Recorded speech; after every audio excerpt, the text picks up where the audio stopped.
በስመ አብ ወወልድ ወመንፈስ ቅዱስ አሐዱ አምላክ አሜን። በስመ አብ ወወልድ ወመንፈስ ቅዱስ አሐዱ አምላክ አሜን። በስመ አብ ወወልድ ወመንፈስ ቅዱስ አሐዱ አምላክ አሜን። ሰላም ሰላም ስድራ ለእግዚአብሔር ከመይ ትውዕሉ ከመይ ተምስዩ አነ አምላክ ይመስገን ሰላም እየ ከንተ ኣነ ሰላም ዘለኹዎ ሰላም ክትኮኑ ደሞ በዓልቲ ሙሉእ ተስፋ እየ በብዘለኹሞ ሰላምን ጥዕናን ንኹላትኩም ይኹነልኩም ቤተሰብን ዝኾንኩም ላይክ ኮመንት ናገርኩም ተበራታትዕኒ ብትሕትና ኢሎ ሎማዓንቲ ኸዓነ ንምንታይ ትቐንዕ ትብል ኣርእስቲ ሒዘልኩም መፅእ ኣለኹ ሓቢርኩም ንኽትፀንሑ ብትሕትና ኢላዎ ንምንታይ ትቐንዕ ኣብ ዜና ኣቦ ኣጋንንቲ ንሓደ መነኮስ ንኸሳናኽልዎ ክማኸሩ ዘርኢ ታሪክ ተፅሒፉ ኣሎ። እዚ መነኮስ ንብዙሕ ዓመታት ብተጋድሎ ሓሊፉ ናብ ብቕዕቲ ዝበፅሐ መናኒ ነበረ። እቶም ጭፈራ ኣጋንንቲ ብሓለቆኦም ተመሪሖም ነዚ መነኮስ ንኸስሕቱ ተማኸሩ። በብታራ ናብኡ እንዳኸዱ ናይ ፈተና መፃወዲኦም ዘርግሕሉ ብዝሙት ንኸውድቕዎ ፈተኑ ኣይኮነሎምን። ብምግቢ እውን ፈተኑ እንተኾነ ግና ሰዓሮም። ብዝፈለጥዎ ኩሉ ዓይነት ናይ ፈተና ስልቲ ብዝተፈላለየ መንገዲ እናተገለፁ ሓንሳብ ብሰብ ሓንሳብ ብመልኣክ እናተመሰሉ ንኸውድቕዎ እኳ እንተፈተኑ ክስዕርዎ ግን ኣይከኣሉን። ኣብዚ ግዜ እዚ ሓለቆም በሉ ሕጂ ኣነ ዝገበሮ ተዓዘቡ በሎም እሞ ጋሻ መሲሉ ናብቲ መነኮስ ቀረበ። ኣብ እዝኑ ፅግዕ ኢሉ ዝኾነ ነገር ነጊርዎ ሽዑ ንሽዑ ቻው ኢልዎ ወፅአ። ኣብዚ ግዜ እዚ እቶም ኣጋንንቲ እናረኣይዎ እዚ መነኮስ መንፈሳዊ ክብሩ ተገፊፉ ገፁ ብቁጣዕን ብሕርቃንን ክለዋወጥ ተመልከቱ። በዚ ተደኒቆም እንታይ ኢልካ ኢኻ ስዒርካዮ ብምባል ንሓለቆኦም ሓተትዎ። ንሱ ከዓ ከምዚ በሎም ምሳኻ ዝዓበየ ንምሳኻ ዝተምሃረን ዓርክኻ እኮ ናይ እስከንደርያ ፓትርያርክ ኮይኑ ተሾይሙ ኢሉ ነገርክዎ እሞ ወፃኹ። ሕጂ ልቡ ብቕንዓት ይናደድ ኣሎ በልዎ። እቶም ኣጋንንቲ ከዓ ብደስታ ዘለሉ። ሰይጣን ናይ ቅንኢ ሓይሊ ብዝግባእ ዝፈልጦ መፅሓፍ ቅዳሴ ንሞት ክገልፆ እንከሎ ብናይ ሰይጣን ቅንዓት ናብ ዓለም ዝኣተወ ይብሎ። ሰይጣን ብናይ ወዲ ሰብ ፀጋ ቀኒኡ ንኣዳምን ሔዋንን ብፈጣሪኦም ከም ዝቐንኡን ኣምላኽ ንምዃን ከም ዝምነዩ ገይሩ ንዓለም ዝመስቀቐላ እዩ እሞ ነዚ መነኮስ ንምውዳቐ ንሽሕ ዓመታት ንብዙሓት ወጊኡ ዘውደቐላ ሴፍ መዘዘሉ። እዚ መነኮስ ናይ መዘንኡ ምሸም ምስ ሰምዐ ቅንዓቱ ምፅዋር ሰኣኖ። ቅንዓት ኣዝዩ ከጥፍእ ሓጢኣት እዩ፣ ክፉእ ሓጢኣት እዩ። ሰብ እንትዝሙ እንትሰክር ብስግኡ እዩ። ቅንዓት ግና ካብ ውሽጢ እተስተዋዕል ነፍሱ ዝበቁል መርዚ እዩ። ንቃኤል ኣብ ልዕሊ ለዋሓው ዝጨከነቶ ቅንዓት ነበረ። ናይ ኣቤል ዓወት ንቃኤል ምኽንያት ውድቀቱ መሲሉ ስለ ዝተሰምዖ ንሓው ብገፍዒ ንኽቐትሎ በቕዐ። ዮሴፍ ዝለበሰ ሕብሪ ብዙሕ ዝኾነ ውቅብቲ ክዳን ኣብ ቅድሚ ኣሕዋቱ ዝመረረ ጽልኢ ኣትሪፋትሉ ነበረት። እቲ ሓደ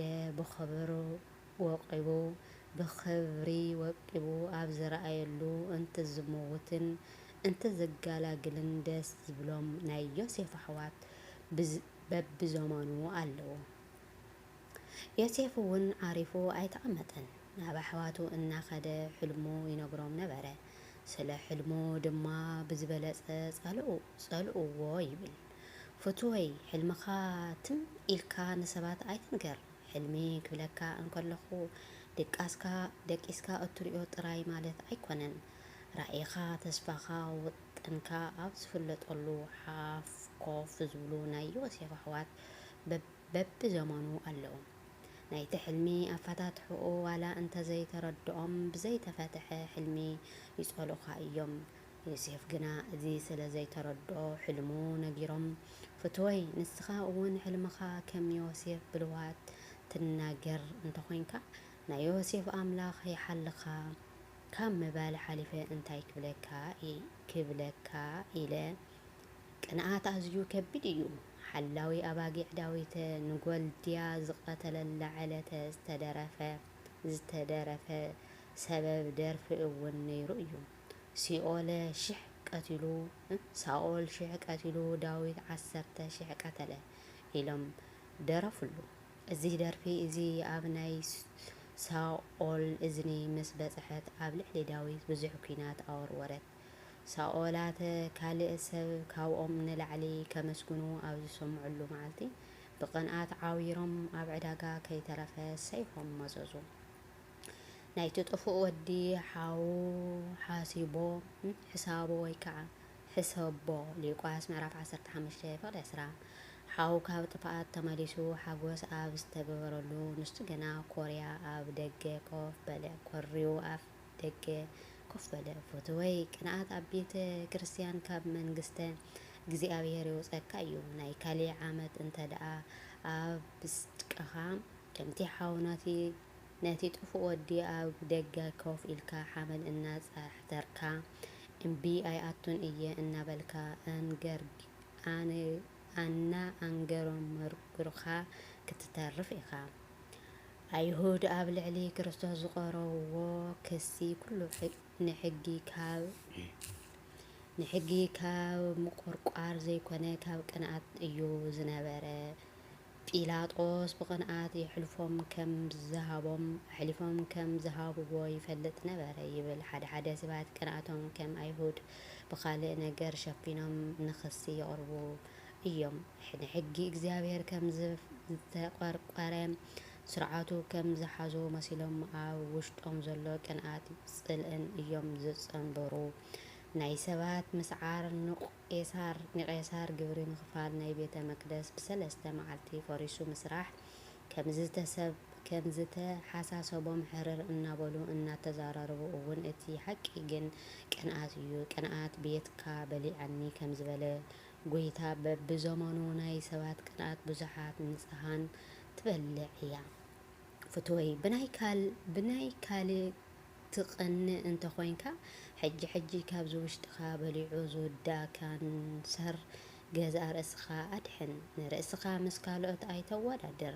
ኣብዚ ምድሪ እዚ እግዚኣብሔር ዝፈጠሮ ንዓኻ ዝትክል ካልእ ሰብ የለን።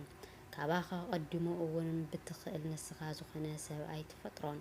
ንብሕጂ እውን ኣይፈጥርን እየ። እግዚኣብሔር ኣቀዲሙ ዘይሰርሖ ደጊሙ እውን ዘይሰርሖ ብሉፅ ንብረት ኢኻ እሞ ንርእስኻ ምስ ካልኦት ኣይተወዳድር። ንዓኻ ጥራይ ዝተዋሃበ ጸጋ ኣሎ እሞ ንኻልኦት ምርኣይ ገዲፍካ ኣብ ውሽጥኻ ዘሎ ክቡር መንነትካ ፈሪሕካ ኣውፅእ። ናትካ ናይ ህይወት መፍትሒኻ ኣብ ውሽጥኻ እዩ ተቐቢሩ ዘሎ። ንኻልኦት ረሲዕካ ናብ ገዛ ርእስኻ ዓሚቕካ እቶ ክትበልፅ እንተደሊኻ እውን ሕጂ ንዘለኻዮ ህይወትካ ብሉፅ እሞ ካሊእ ዓብዪ ንስኻ ኩን። ብቕንዓት ንኸይትቃፀል ንኻልኦት ሰባት ኣፍቂሮም ኣፍቂሮም ፍቕሪ ኣይትቅንኣይ እያ እሞ ናታቶም ዓወት ናይ ሓጎስ ምንጪ ክኾነካ እዩ። ናይ ቅንዓት ስምዒት ኣብ ዝሰማዓኻ እውን ንቐናተኛ ልበይ ፈውሰለይ ኢልካ ለምኖ። ከም መዓልቲ ምቕንዕና ንመላለስ ብጎይላን መስተን ኣይኮነን፣ ብመንዝርናን ዕብዳንን ኣይኮነን፣ ብባእስን ቅንዓትን ኣይኮነን። ሮሜ ምዕራፍ 13:13 ኣሚን። ወስብሐት ለእግዚአብሔር ወለወላዲቱ ድንግል ወለመስቀሉ ክቡር።